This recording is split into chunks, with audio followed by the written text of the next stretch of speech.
Welcome to Unpacking Peanuts, the podcast where three cartoonists take an in-depth look at the greatest comic strip of all time, Peanuts by Charles M. Schulz.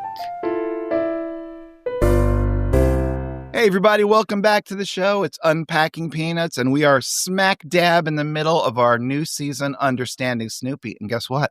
I'm going to be your host for the proceedings. My name's Jimmy Gownley.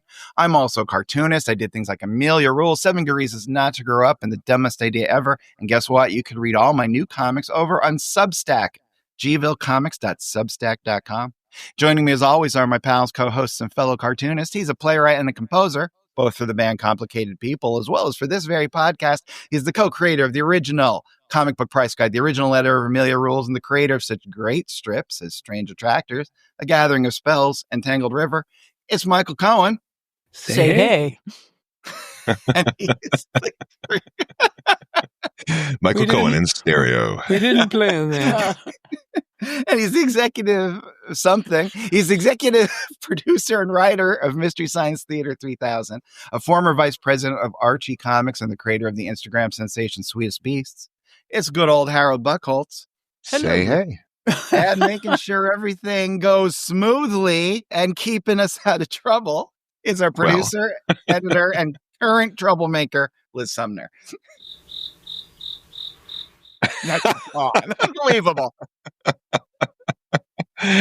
Was that a cricket? So we are talking about Snoopy, and before we get started, I want to say, what do you think about going back? Has it changed your perspective? Because the strips we're looking at now, we've seen our whole lives, we've seen millions of times. Has reading the entire strip changed your perspective on the strips that you were more familiar with? Harold, why don't you go first? Boy, I don't know that it's changed the perspective on the ones I already knew. That's a hard one even to gauge, right? Yeah. I'm just grateful to have experienced the whole thing together and not only read them, but then discussed them with you guys. I mean, it's such a well-rounded experience of someone's life work that I never would have done before on my own. As much as I love Peanuts, I don't think I didn't have all the Peanuts books and all that. So to have done that was amazing. And then to re-experience the things that I deeply felt so much when I read them as a kid was really very special. That's all I can say. And then, just reading it all and discovering the new stuff is exciting, but I don't know how much it shifted my views of the things because my memory from when I read it when I was 7 is the memory. I think it has nothing going to dull that or change that, I guess. Michael, how about you? Well, my theory is that sometime around 1969, Snoopy was killed in a car crash. No. And they found a duplicate.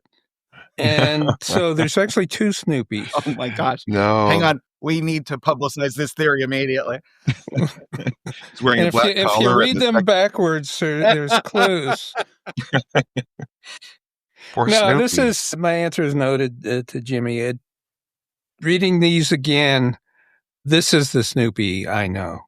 Mm-hmm. And I was never quite comfortable with what he turned out to be. He sold out. He sold out. For me, I think what it's done is that it forced me to articulate things I liked about the strip that I never had to articulate before. Mm-hmm. Yeah. So I think when you go back, it's like, oh, he's doing that thing again. Like the static panels or the iconic poses. Like none of those things. I was never talking around. We'd never. How about those iconic Snoopy poses? That's what Right? Yeah, that's not what you're thinking about on your own. But when you're with some other cartoonists and you have an audience, then all of a sudden you're really trying to dig deep and see what is it that's affecting us in this strip. Why are we talking about this strip for years? There's something really, really deep there. And I certainly did approach the reread from that cartoonist perspective. It seemed to be what was unique about our podcast. And as a cartoonist who's continuing to cartoon, of course, I'm interested in understanding. I think Paige Braddock was saying this, you're trying to crack the code, Yeah. slip me the answer. Why is this the greatest comic strip of all time? And, constantly looking for the things of why is this so delightful? Why is this so universal? Yeah. And that's, I think, a really worthwhile thing to pursue when you are so deeply moved by somebody else's art and you see other people moved by it. It's like, you want to know as an artist, why is that? Absolutely. And Michael, now let me ask you this. All right. So you solidify, that this is your prime Snoopy era. This is the thing you like the most. Having now seen, though, the whole thing, can you tell us what it is that makes this particular era that we're looking at today so special to you? I think he was a much funnier character. He became kind of philosophical as he aged, and it was more about his observations of the world. But at this point, he was a real force, a life force, and plus it's just incredibly funny. Some of these are just hysterical, and because it makes sense. He was younger, he was active, he was goofier, and for me, these were, the rare comic strip that was incredibly funny and made you think too. Yeah. The other thing that I did recognize through our reread is what you just said about Snoopy aging. He's the character that I feel really ages the most because at the end, we've talked about it. It was old man Snoopy in a lot of ways, which is amazing. I mean, because Garfield remains immaculately consistent. Even funny animal characters that have more range, like Opus or whatever, didn't experience a life like Andrew. Who wrote the book, our guest Andrew Farago, it was able to do a life story book about this character. I don't think you could do that with many other comic strip characters at all. Yeah, there's no Gasoline Alley version of an animal strip where the character ages that I know of. Well, for better or for worse, I guess you could kind of say, but Farley, that's a good example of a dog. But that's utterly real. Yeah. Well, we have more strips to get to today to try to, figure out the absolute mystery of Snoopy at the center of the strip. And we're also going to answer some mail and hang out and have a good time. Hey, maybe there's another segment. Who knows? Maybe there's a mystery segment coming up. All right.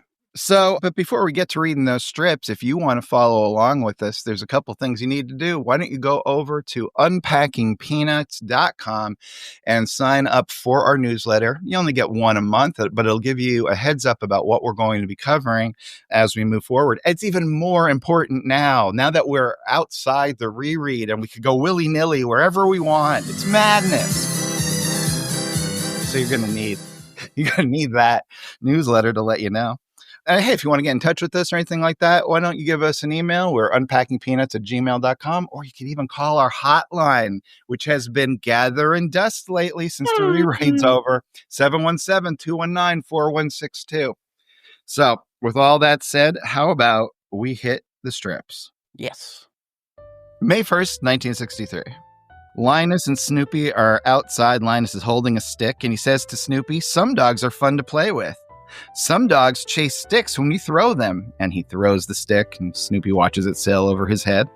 And then Linus says, "Some dogs chase sticks and then bring them back." To which Snoopy replies, "Some dogs are pretty dumb." Linus was asking for it. Yeah. Yeah, that setup was a little too perfect for Snoopy. It reminds me of another one he did like that, where I guess it's Charlie Brown, where is he talking about I, the human, will give you the dog? Yeah. And then Snoopy says, "I, the dog, thank you for this opportunity, but forget it." Yeah, the straight man's got to set up the joke. Yeah. I like the looking at panels 1 and 3 of Snoopy, it's like in the first panel, he's been stretched out and you've taken him on his forehead and his snout and kind of bent both ways down. Yeah. He looks different.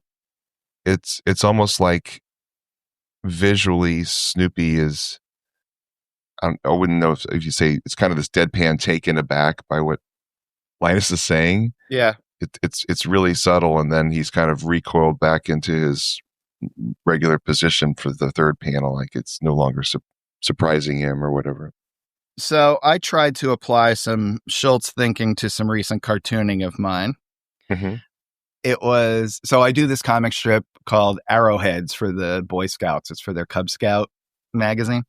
That's so cool. It's a magazine actually that used to be Boys Life, but now it's called Scout Life because, 21st century, and it's integrated now. But anyway, I thought I was up against a deadline, struggling, and I realized, Schultz would not use backgrounds. Okay, this is a Sunday style strip, but Schultz has had plenty of Sunday style strips where there's no backgrounds, right? And my strip was about a kid sitting at a laptop typing an email. It's like, well, I'll just do it as simply as Schultz did. And it looked awful.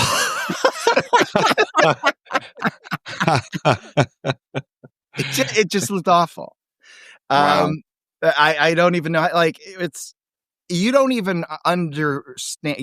I don't even understand the levels of sophistication and just the compositions, the consistency of the characters, the placement of the characters within the panel until you try it yourself. And it's just like, we'll only have two little elements in each of these panels. And if you're not zooming in close, well, I submitted it and vowed to do better next time. I mean, it's a commercial gig. There's nothing else you can do. Right. Yeah. You're on a deadline and. Yeah. August 11th, 1963. It's a beautiful Sunday, and Snoopy is out in a field, and he comes across a little bunny who's clearly his friend. He greets him, and the bunny leans up against them, and they're just enjoying the day together. And then as Snoopy and the bunny, they're walking along, and Snoopy says, "This way, little friend of mine. It's good to have a friend," he says as he climbs atop the doghouse, lying in his classic pose, and then the bunny lies on top of Snoopy's belly. And then the next panel, we see three other little bunnies hopping, probably looking for their friend. And sure enough, they find him, Snoopy and him atop the doghouse, having a little nap. Snoopy notices the bunnies down there looking so sad because they have not gotten up on the doghouse. And then in the last panel, all of the bunnies are piled up on top of Snoopy's stomach. And Snoopy says, "Although I can see we're having too many friends, could be hard on the stomach." I have a question. Harold, when were you born? 1966. Oh, I thought maybe he knew that somewhere in the world there was somebody who wanted to read this strip someday. Yeah, that's what I mean by doing it directly for you, right? You wrote it just for you. This is definitely a Harold strip. Yes, it is. The epitome. And you can see a version where instead of Woodstock, we got bunnies. Mm-hmm. Mm-hmm. For the Beagle Scouts and stuff. Yeah. No, I do love this. That's what I love about cartooning. He just captures these moments with a few strokes of a pen. I don't know. It just seems like when it's a cartoon thing, when you have groups of little animals, that they all act exactly the same. Yeah. I wonder if that comes from animation. Sheep. Well, yeah, because they're duplicating them. Yeah. I love that Schultz can capture joy and contentment with just a few lines, and that's a rare thing. You don't see it, and he manages to pull it off in ways that don't feel kitschy, right? And I appreciate that. Not that there's anything particularly wrong with kitsch. I think it gets a bad rap. But it's better than twee. Yeah, and even twee, I think twee gets a little bit of a hard time as well. But there is a depth to this, which I think is what makes me love it so much. There's something to it that feels like it's it's not just fantasy. It's not just someone's wishful thinking. It's hard to put into words, but it's actually a legitimate event that happened. That was a beautiful thing, and it's fun to be able to peek in and watch this little world of Snoopy and the bunnies. So yeah. Well, I think when people say things like kitsch, twee, sentimentality, any of these, it doesn't matter, even violence or what. When people say these things are not good, I don't understand what they're saying. Like sentimentality is not good in art. Well, that's like saying to me, like cinnamon is not good in baking. Yeah. Well, right. Yeah. I mean, it depends on what context, how much you use, where you use it. It's all every part of and everybody has different, like, different things that they're drawn to based on who they are. And I do feel bad for people who enjoy things like this, who get looked down on. I mean, this is, we'll get into all sorts of controversy or whatever, but I mean, if somebody loves Precious Moments figures and it inspires them, and I'm all for that, I want them to enjoy whatever it is that gives them joy, Sure. Now, Michael, you said, I know we have to move on because we have other strips to get to, but when we were having some technical difficulties, you were talking about the fact that the bunnies all operate in unison. We were just talking exactly. Yeah, which is, you'll see that a lot in cartoons, just because it saves the animator trouble. Yeah, and that's what we're thinking. Do you think, Harold, that idea sort of comes from animation, that he'd do the bunnies the same way each time? It's interesting. I mean, I don't think so. My wife took a course with Danny Simon, the brother of Neil Simon, a comedy writing course. And one of the things in sketch writing was, he said, there's never a they. If you have multiple characters, they should all have their own personalities. In this case, I think the joke is that all three of these little bunnies want the same thing, and it's going to cause trouble for Snoopy. You're all four of them, right? So in this case, I think it works. I mean, they're all of enough of one accord that they're all going to want to be on top of his stomach, and he's got to deal with it, right? So it totally works in the humor. And so I think sometimes there is a they. Sometimes there is a unified group of people who are beings that want something at the same time, and it's okay to kind of show them all together. To show them in little threes with their ears up and their ears down is pretty adorable, and it sells the joke really well. Absolutely. February 12th, 1965. We're in the middle of a sequence here where Snoopy has lost his one true love. So he's been eating his feelings, as we're all want to do now and again. So he's porked up a little bit. So a very rotund Snoopy is at the dog dish, and he's thinking to himself, I must have been crazy to have fallen in love. And he kind of waddles away and says, I thought I could forget her by eating, but I can't. And he sits down. He's just on his big fat butt next to his doghouse and thinks, I'll never forget her as long as I live. What a life. You try for a little happiness, and what do you get? And then, looking like he swallowed a beach ball, he tries to lie on the doghouse, and he finishes with a few memories and a fat stomach. Yeah, it takes after his brother. Yeah, very Olaf. I love how he's perched on his back, and his head's not even touching. There's so much back fat for Snoopy that he just can't quite. It's like a little bowling ball. Could tip him like a teeter-totter. I think the first one, the head's weird looking in that first panel. I don't know, maybe because of the way it attaches to the body, the new pudgy body or something. I just think it looks really, really strange. The eye in that. Or maybe it's just the placement of the eye, yeah. Yeah, it's like further down the head, looking down in the dog dish. Yeah. Yeah. Well, Charlie Brown is certainly an enabler here. I guess he's filling up the dog dish for poor Snoopy. Charlie Brown would be an enabler. You know what I mean? I could see he would be too wishy-washy to put his foot down and say he can't have it until anymore. Older Charlie Brown, when Sally comes along, then he seems to sometimes have a little bit of a spine. What's good for her, but yeah. I think this brings us to another fun thing about Snoopy, and if we're trying to unpack him and understand him. One of the things is he can do. They do a lot of things, or Schultz does a lot of things with cartooning with Snoopy that you can't do with the human characters so much. Mm. I think this would seem really well. I mean, he did it with That's right, Sally. yeah. He had her gain weight, but it's a lot dicier to be goofy, especially like a kid or anything like that.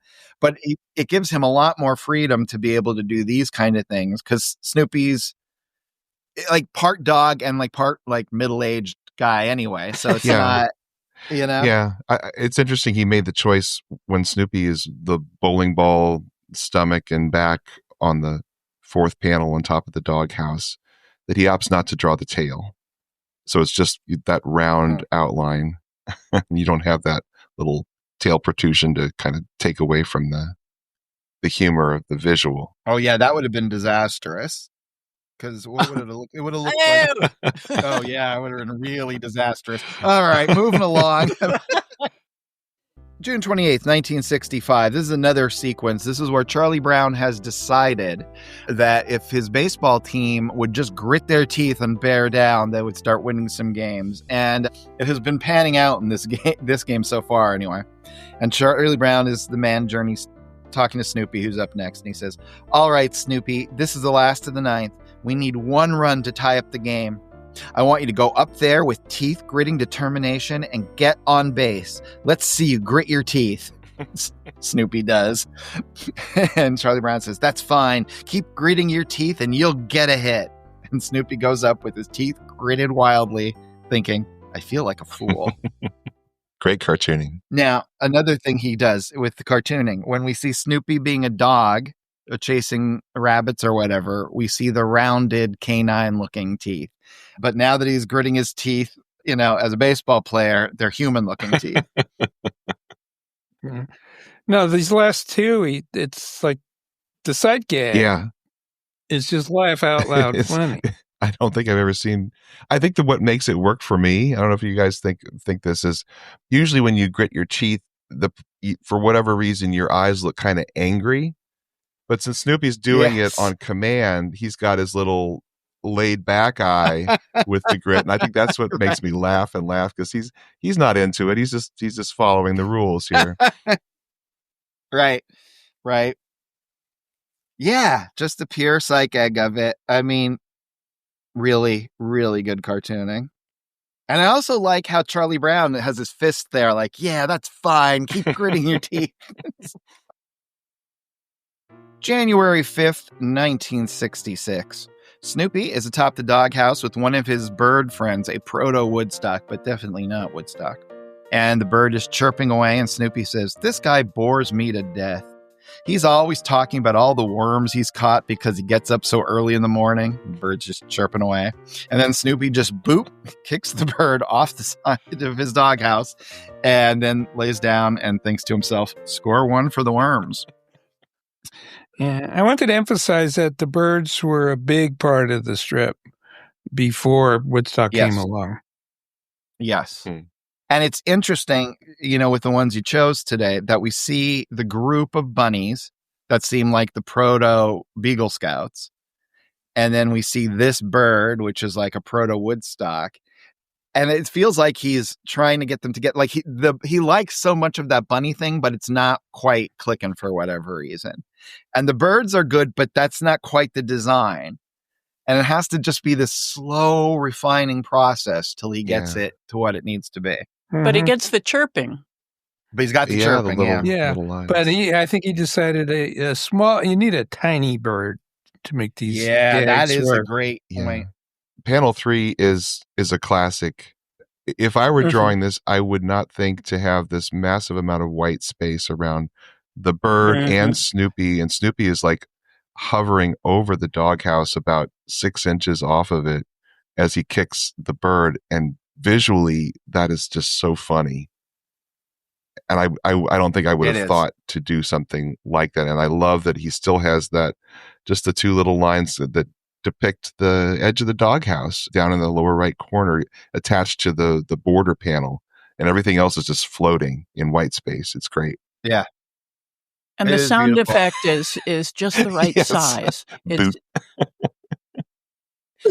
and the facial expressions are great. Yeah. Like, okay, if I was going to do this exact one, the bird would have had his eyes bugging out of his head It would have been some sort of strange, grimacy face. Mhm. So I would have drawn it funny, or my Yeah, idea of yeah. what funny. Yeah, Whereas that's not a funny expression on the bird. It's the context that makes it funny, it's like right? he's making choices, like I'm talking about the grit and without the angry eye. Here you've got the bird flying off. Now birds fly, so you can't feel too bad. I don't know how much it hurts for Snoopy's paw on his little bird butt, but the fact that that the birds have hair, have tufts of hair on the top of their heads, that they look like hair versus feathers. But if I had drawn it, I would have had the hair going backward, as if the air was catching it. It's just going straight forward, so everything looks incredibly stiff on the bird. And that to me is funny. It's like, this is like a little Shermie drawing, a Shermie bird or something, with that little hair going forward. So it's not about the intensity of the pain or the velocity of being kicked. It's just the fact that he's being kicked and he's experiencing it, but he's stiffly taking it, I think, is what makes it funny here. And again, a choice that is not an obvious one, but it's so funny. Yeah. No, it's not. It's not. Yeah, it's that stoic nature of it. That makes it so funny, along with just the pure design. And look at the difference between Snoopy's collar in the second panel and the fourth panel. I mean, his little tiny neck when he's sitting versus his 3 times fatter neck when he's lying on the doghouse. Although, have you ever gotten a picture of yourself when you're lying down? I sort of understand what Snoopy's going through. And I always feel like personally insulted. It's like, I didn't have that much to eat even today. Like, it's on a day-to-day rolling It was all basis. today, yeah. Not my life choices the previous 40 years. Yeah, not my,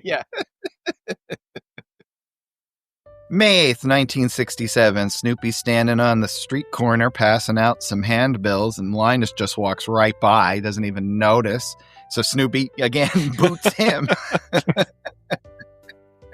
And then in the third panel, a very annoyed-looking Snoopy hands Linus the flyer.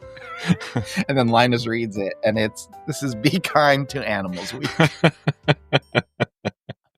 I think later Snoopy would not go around kicking people. Yeah. He was an angry dog. Yeah. Mm-hmm. I mean, you picked like 5 sight gags in a row here with visuals with Snoopy. These are great. Well, I mean, if we're trying to understand it, I think one thing that we could chalk up to it is great sight gags. Like, and the design all the time, regardless of how it's changing, always seems to work and always seems to fit the time. Mm-hmm. Like, I can't imagine 1955 Snoopy in 1995. Right. And I can't imagine it the reverse. It would just wouldn't work. But this is so funny. I love the look on Snoopy's face in the third panel when he's handing the piece of paper. Yeah, and compared to the first panel where he doesn't even choose to give him any eyebrows. He's just this little emotionless leaflet passer on her. It's great. Just so many great choices that are not obvious. And I think that's why it's just funny, because it's surprise, right? It's the element of surprise. There's something in the drawing that's like, oh, it just catches you off guard. Yeah. All right. I'll tell you what. Why don't we take a break now, and then we'll come back. We're going to check the mailbox, and then we'll finish up these strips and like that, do whatever else we do on the show. All right. I'll be right back. Hi, everyone. We love it when you write or call to tell us how much you enjoy the show. But don't just tell us. Tell your friends. Tell complete strangers. Share your appreciation in a review. It doesn't have to be on Apple Podcasts. 60% of you listen on other apps. Some of those apps have review sections.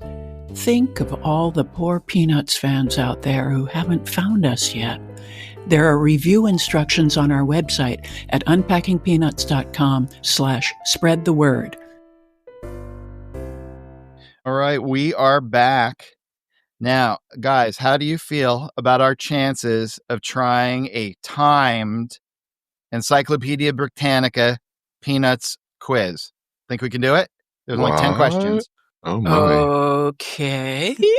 All right. All right. I'm game. Here we go. We're doomed. Okay, so What I'm going to do is here on Britannica.com, they have a timed little Peanuts trivia quiz. I have not read it yet. I have not taken it yet. It's multiple choice.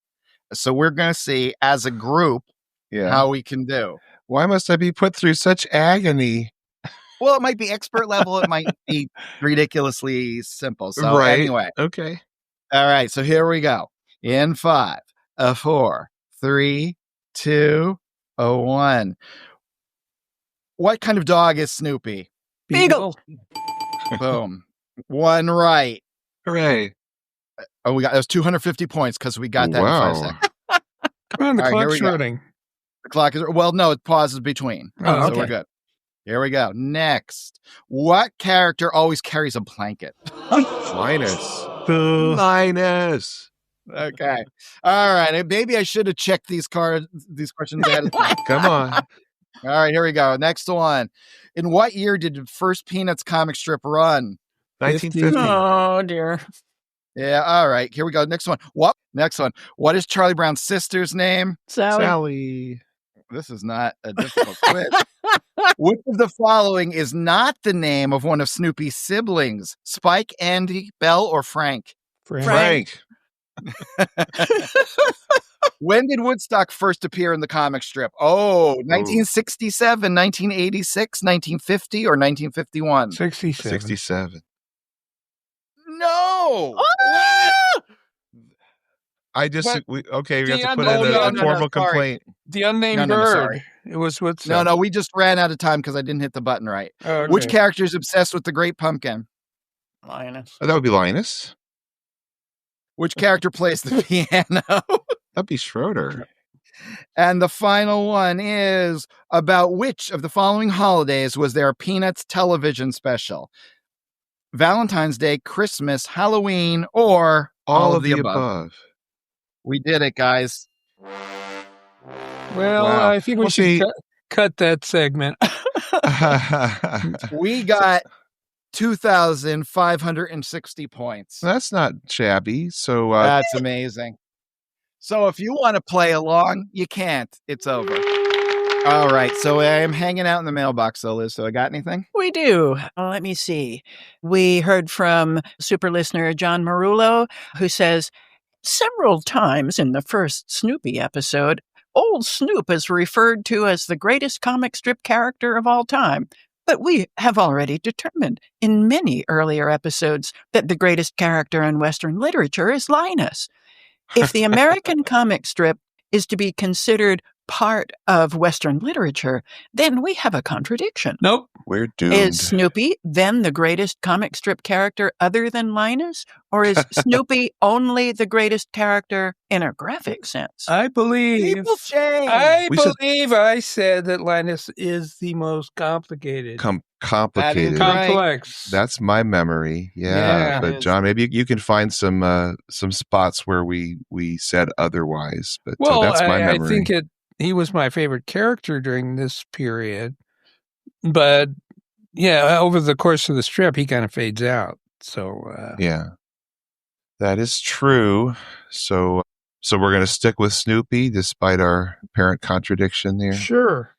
We contain multitudes, as well, no. Whitman says. Is it the sampler? Yes, that is what, embarrassingly, that's what I had to think of to get to the name Whitman.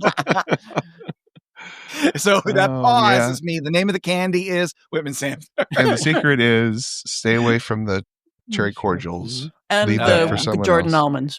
Yeah, anything with orange in it. That's not, yeah. All right.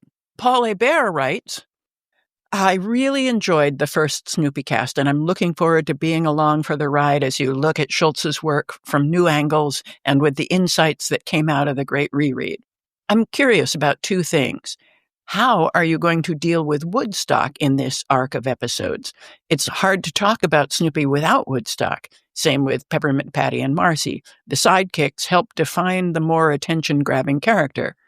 I'm hoping for a Woodstock standalone series, of course, but I do hope you talk a bit about how Woodstock and the Beagle Scouts help define Snoopy. Well, yeah. I'll be picking the strips for the next episode, and I'll keep that in mind.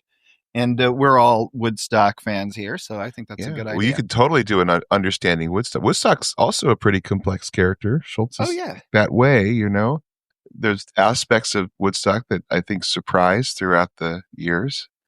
You could totally do a Woodstock, understanding Woodstock by itself. I think you could do Peppermint Patty. You could do Marcy. I think you could do Sally. Certainly Linus. We're going to be doing this for a long time. Yeah. Linus and Lucy together would be a good one. Oh, and I want to ask John Murillo, who was asking about our stance on Snoopy and Linus, if he agrees with either of those two, or if he has another greatest comic strip character or greatest character of all time. Because I'd be interested to know his thoughts. Alrighty. And we heard from Andy Hudson, who writes, I'm very late to the party, but enjoying the podcast nonetheless. I discovered your podcast in December of 2023. This was a couple of months after my first visit to the Charles Schulz Museum in Santa Rosa. As a lifelong Peanuts fan, the museum was fascinating, and it only made me want to learn more about the strip and the cartoonist who created it. So I found some books about Schulz, as well as your podcast episode about the original Peanuts Christmas special. Since then, I've been tuning in during my drives to work, but as these are only 7-minute drives, I don't get very far into an episode before it's time to pause the show. I also enjoy listening when I am drawing or painting in my tiny studio space. I never feel lonely when I'm working in my studio, but I always enjoy having you all to keep me company when I'm there. Aw. Oh, thank you. And here's to traffic jams. We've got a few more minutes together. Thank you. Well, congratulations on having such a short commute. That's fantastic. Yeah, that's great. I love hearing that people listen to us while they're sitting making their own art. That is just the most rewarding and flattering thing I think you could hear, that someone wants to hang out with us while they're being creative. So thank you. Oh, he adds a P.S. that last week I was back in Santa Rosa and visited the museum. They have a great new exhibit all about the paperback Peanuts books, which I'm pretty sure I've heard you discuss. I thought of you all while I was there, and he sent us a picture. So I'll post that on social media. Oh, nice. Thank you. Oh, Benjamin Clark continuing to crush it at the museum. Yes. Yeah.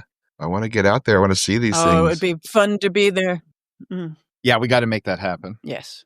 And finally, Jason Bullitt took the BuzzFeed quiz, and like most of the rest of us, he is also a Marcy. What is going on? I think there's someone's promoting some special of a certain sort, and they were waiting. Little thumb on the scale. I don't know. Definitely. Well, that's it for the mail, but I do want to hear from some of our listeners in South Korea, because we have been consistently charting really high in South Korea. So please get in touch with us. Yeah. Thank you for listening. Absolutely. And maybe if you get in touch with us and we'll tell you some stories about Harold's adventures in South Korea, getting the Amelia Rules graphic novels printed. That was great. I would wait up till like 3:34 in the morning so Harold could call me and give me the day's update. So it was great. What do you mean wait up till 3 or 4 in the morning? I was already up. You're right. Yeah. You're right. I busted. I'm never asleep at 3 in the morning. Anything in the hotline? Nothing. The hotline's dead. Sad. No, nothing in the hotline. I am feeling lonely. I sit here. It's red. It's under glass like that Batman one, and it just sits there, and no one's been calling. Make our cold line a hotline, somebody. Exactly. 717-219-4162. You can call or you can text. And of course, you can also always email us, unpackingpeanuts@gmail.com, and follow us on social media. But I'll give you that litany at the end. All right. What do you say we get back to these last 4 strips? Let's do it. Yeah. July 14th, 1967. Snoopy and Linus are outside, and Linus is holding a stick. Then he says to Snoopy, "Do you see this stick?" And he rears back like he's going to throw it, and he says, "I, the human being, will throw the stick, and you, the dog, will retrieve it." And then Linus throws the stick over Snoopy's head. And then Snoopy calmly closes his eyes and says, "I, the dog, could not be less interested." Yeah, very similar to the other strip. I didn't notice. You must love these, Michael. Well, I didn't. If it was a I knew it was a repeat. I would have cut one of them. But yeah, there is something about you just set up something that just is slightly, I don't know, you just set it up. This is what the character's doing, and then the other character undermines it. It's just such classic setup. Yeah. Again, Linus, great. We get to see them together.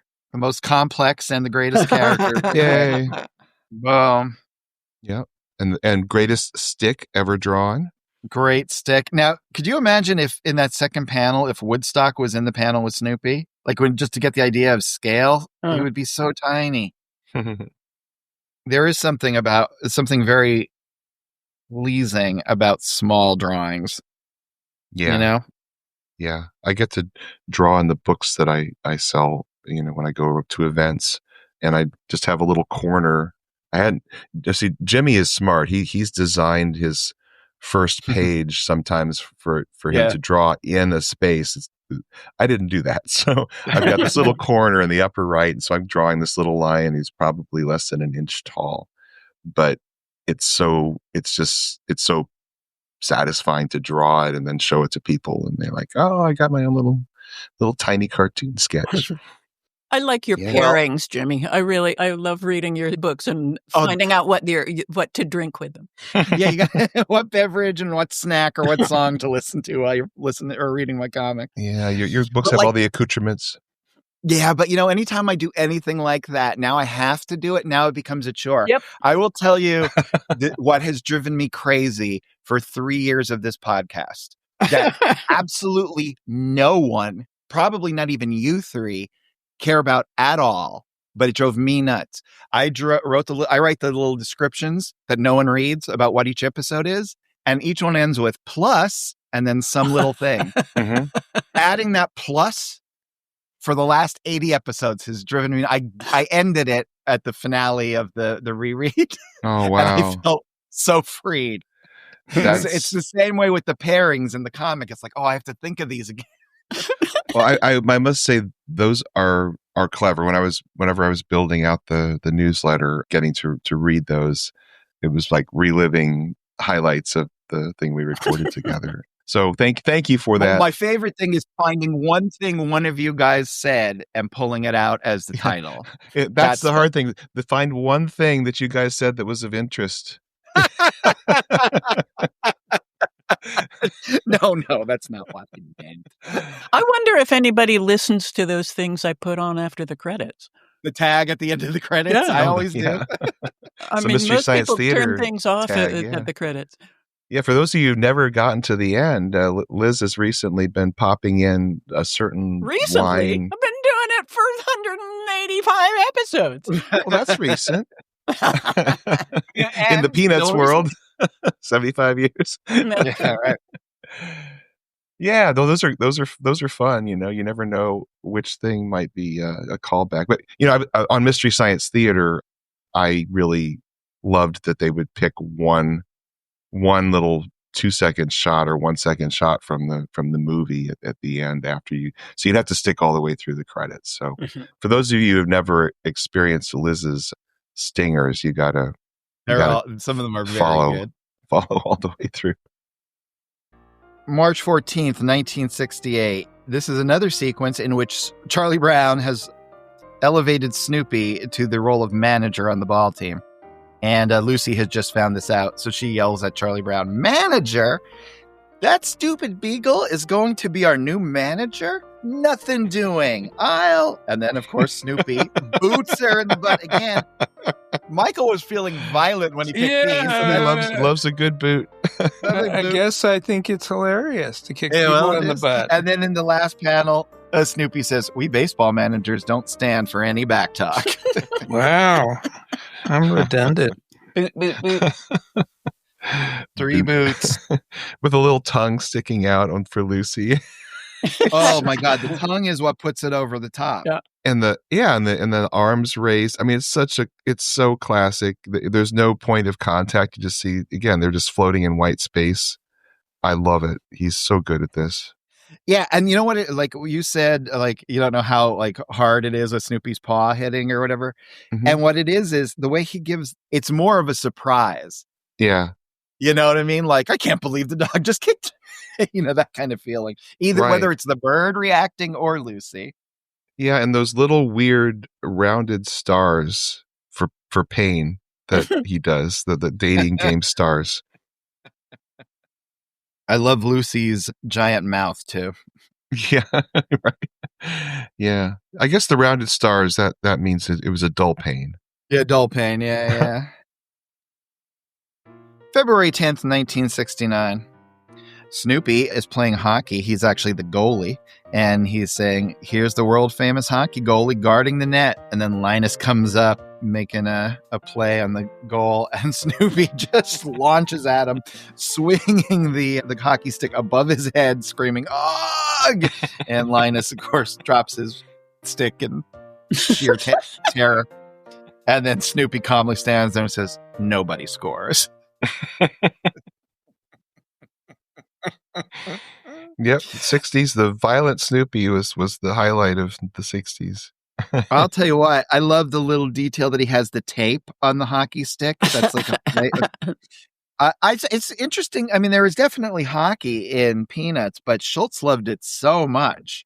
Yeah. I'm surprised there wasn't more of it in the strip. And he's got dog teeth. He's got the dog teeth again, yeah.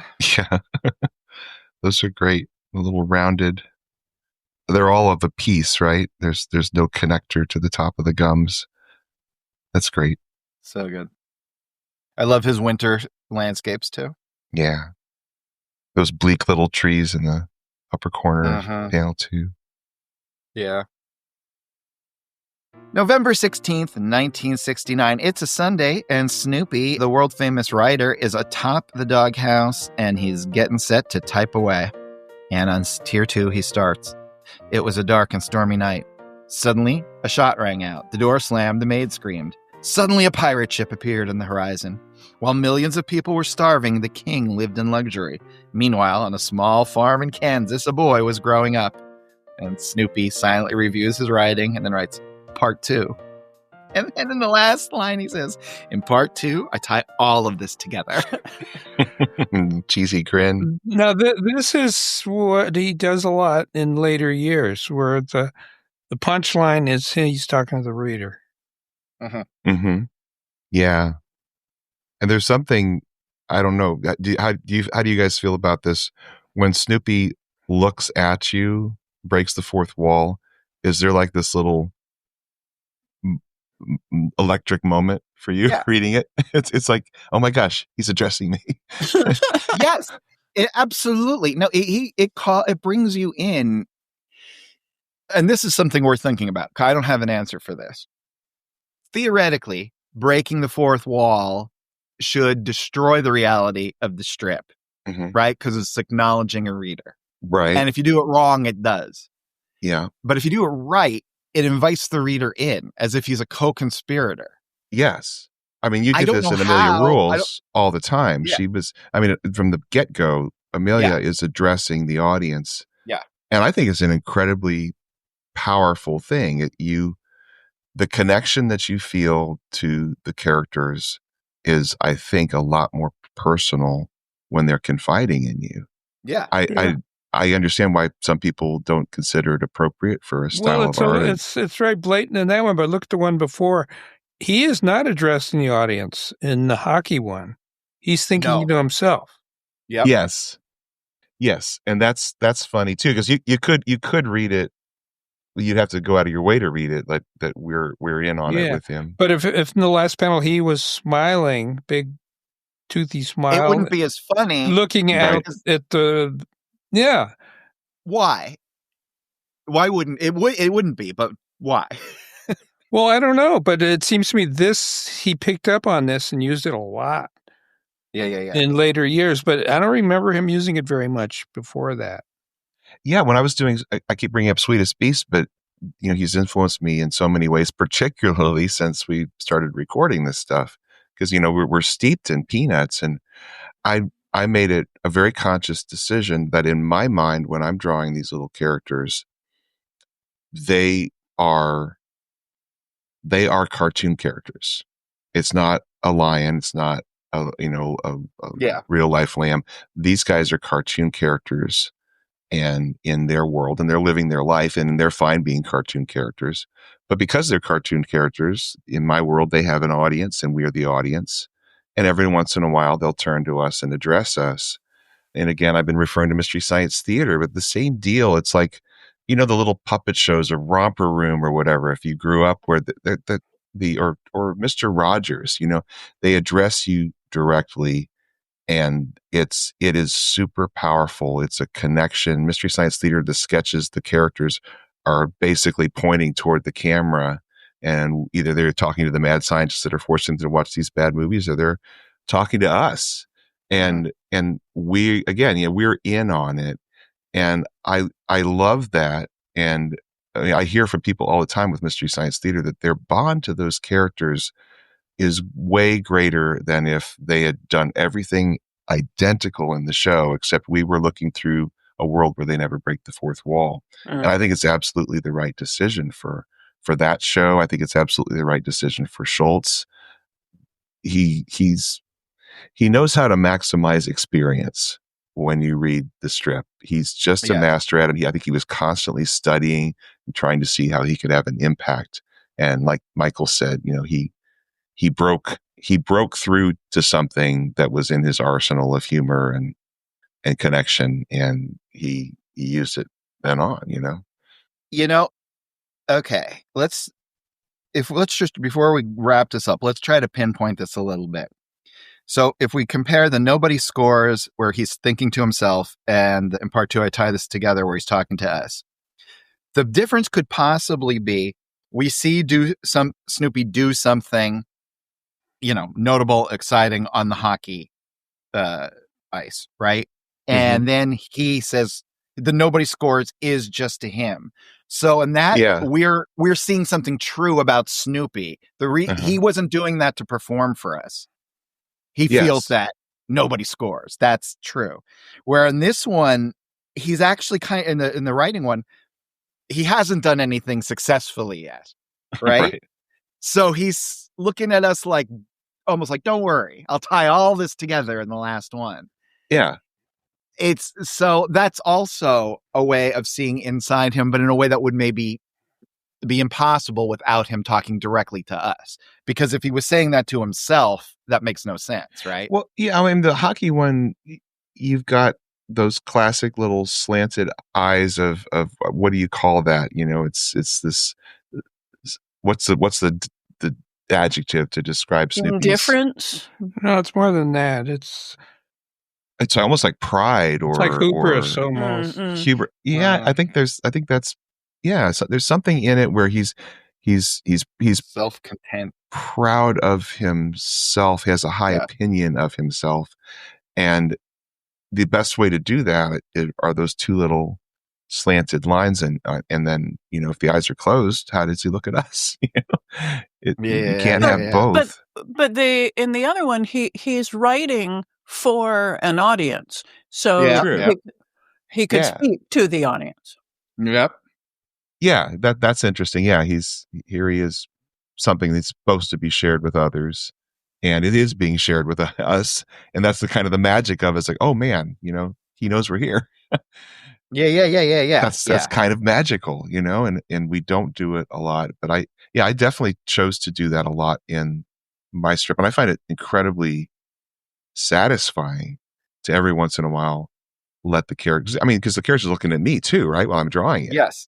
And I'm feeling it. It's one of these little moments where all of a sudden I've been tinkering with these characters, and they're down in their little world, and then your pen's drawing it, and then all of a sudden they look back up at you and like, hey, I see you.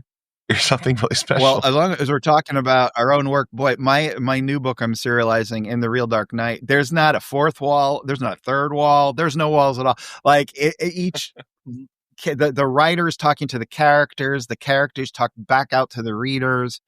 Wow. And yet I want to try to keep it so it's not just a surface level formal joke, that you're still involved with these characters' lives. And if something bad happens, you worry about them. What is the effect of that by erasing erasing those boundaries, what do you think the effect of experiencing the art is? Why did you choose it for this particular story that's about dealing with depression and how you struggle with it? I felt it was the best way to make someone feel empathy by making it actually ultimately feel almost like about themselves. You see, I think empathy is a great way to put it. How does this not create empathy and connection? Right. It's the most obvious way, I guess, to do it. I mean, it can ask kids, and Schultz is so good at loving his characters and not judging his characters. He lets the characters judge one another and judge themselves. He occasionally will do it if he's got a throwaway character that comes into their world and is being mean, and it's so jarring when he does it, like Tybalt or whatever. But generally, he's loving the characters. He's not judging the characters, and then they're sometimes addressing us and seeking sympathy from us or a laugh with us. And I think that's what makes beloved characters in art, or at least that's one way to do it. It's incredibly powerful. Yeah, I think you're right. Well, you know what? We could go on for another 5 hours, and we will, but just not today. But if you want to get in touch with us, remember unpackingpeanuts@gmail.com and 717-219-4162. And if you do leave a text message on the hotline, make sure you identify yourself. So if you want to follow us on social media, you can follow us at Unpack Peanuts on Instagram and Threads, and at Unpacking Peanuts on Facebook, Blue Sky, and YouTube. And, remember, when I don't hear from you, I worry. So we'll be back in a couple weeks with more Snoopy. Until then, for Michael, Harold, and Liz, this is Jimmy saying, be of good cheer. Yes. Be of good cheer. Unpacking Peanuts is copyright Jimmy Gownley, Michael Cohen, Harold Buckholtz, and Liz Sumner. Produced and edited by Liz Sumner. Music by Michael Cohen. Additional voiceover by Aziza Shakrala Clark. For more from the show, follow Unpack Peanuts on Instagram and Threads, Unpacking Peanuts on Facebook, Blue Sky, and YouTube. For more about Jimmy, Michael, and Harold, visit unpackingpeanuts.com. Have a wonderful day, and thanks for listening. Frank.